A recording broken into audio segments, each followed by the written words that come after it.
देते यदि मुझे स्वर विधाता, देते यदि मुझे स्वर विधाता, गाता सुंदर गीत में उसका, देते यदि मुझे स्वर विधाता, गाता सुंदर गीत में उसका।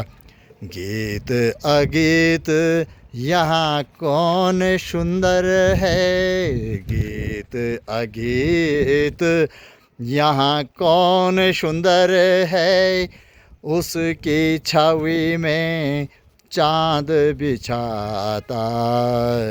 गीत अगीत यहाँ कौन सुंदर है, उसकी छवि में चाँद बिछाता।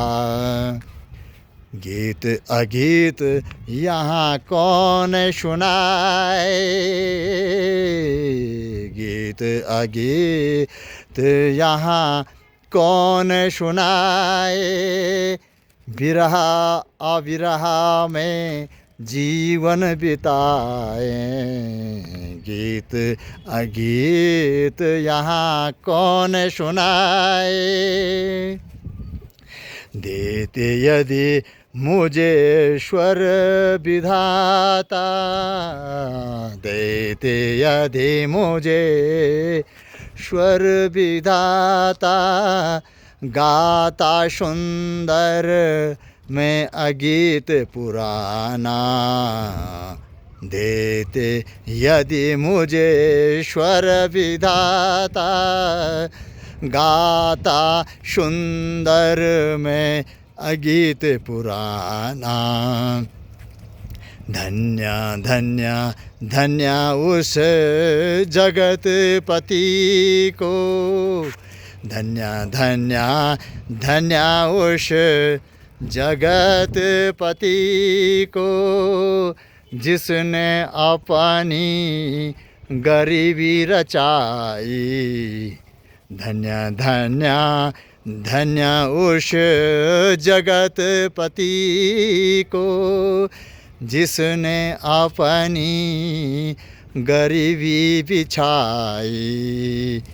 आंसुओं को कैसे रोकूं यारो,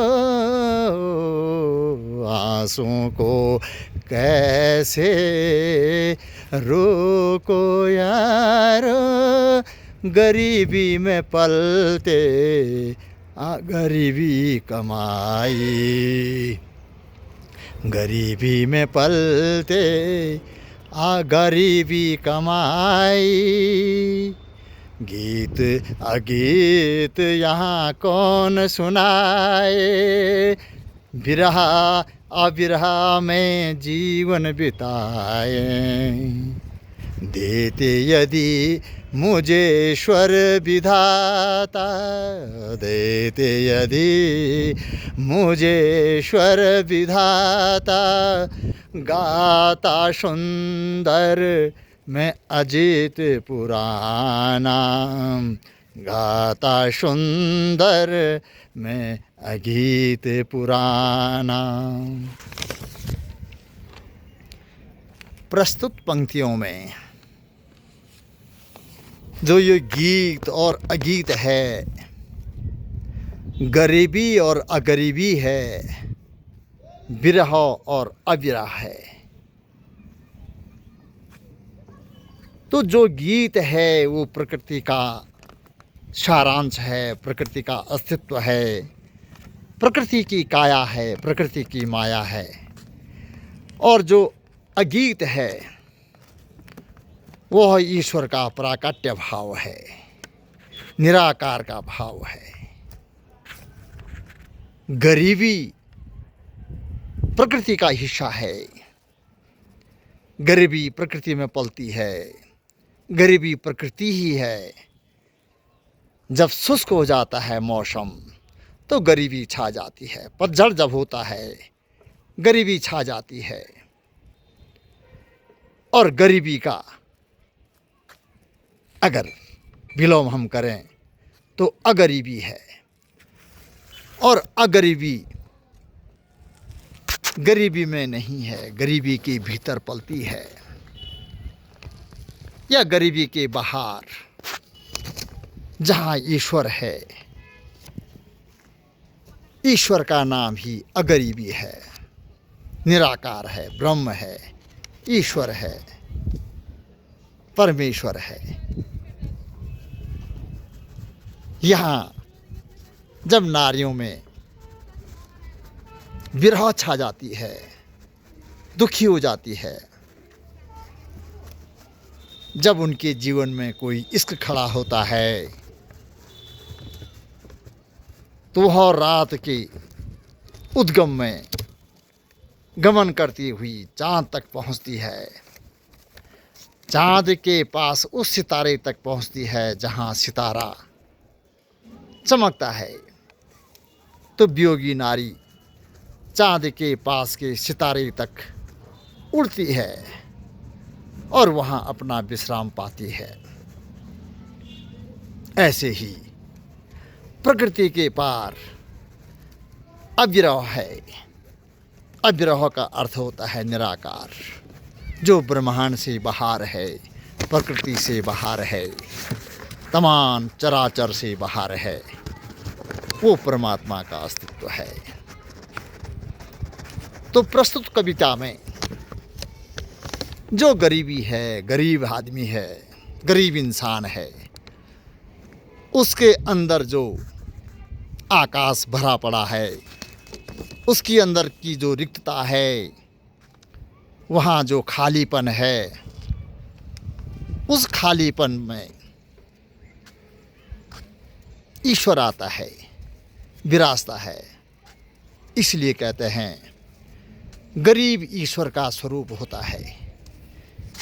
और जो अमीर होता है, अमीर के अंदर सारा कचरा भरा होता है, धन दौलत भरी होती है, पैसे भरे होते हैं, तमाम प्रकार के समाज भरा होता है, इष्ट मित्र होते हैं, ये तमाम अमीर के अंदर भरा पड़ा होता है।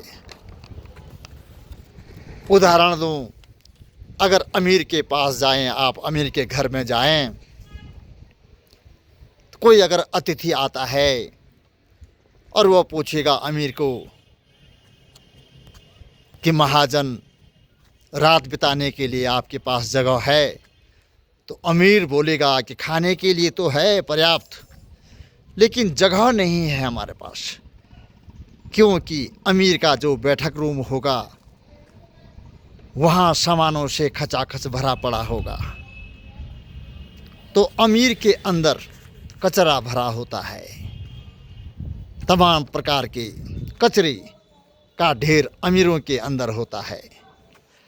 और जो गरीब होता है, गरीब के अंदर, गरीब के भीतर अगर कोई अतिथि आता है, गरीब से पूछता है कि महाशय रात बिताने के लिए जगह मिल जाएगी, तो गरीब बोलता है हाँ, कमरा खाली है, खाने के लिए नहीं हमारे पास, खाने का आप कहीं प्रबंध करें, जुगाड़ करें और रहने के लिए हमारे पास आ जाएं, क्योंकि हमारा जो बैठक रूम है वह रिक्त पड़ा हुआ है, खाली पड़ा हुआ है, आप कहीं पर भी सो सकते हैं।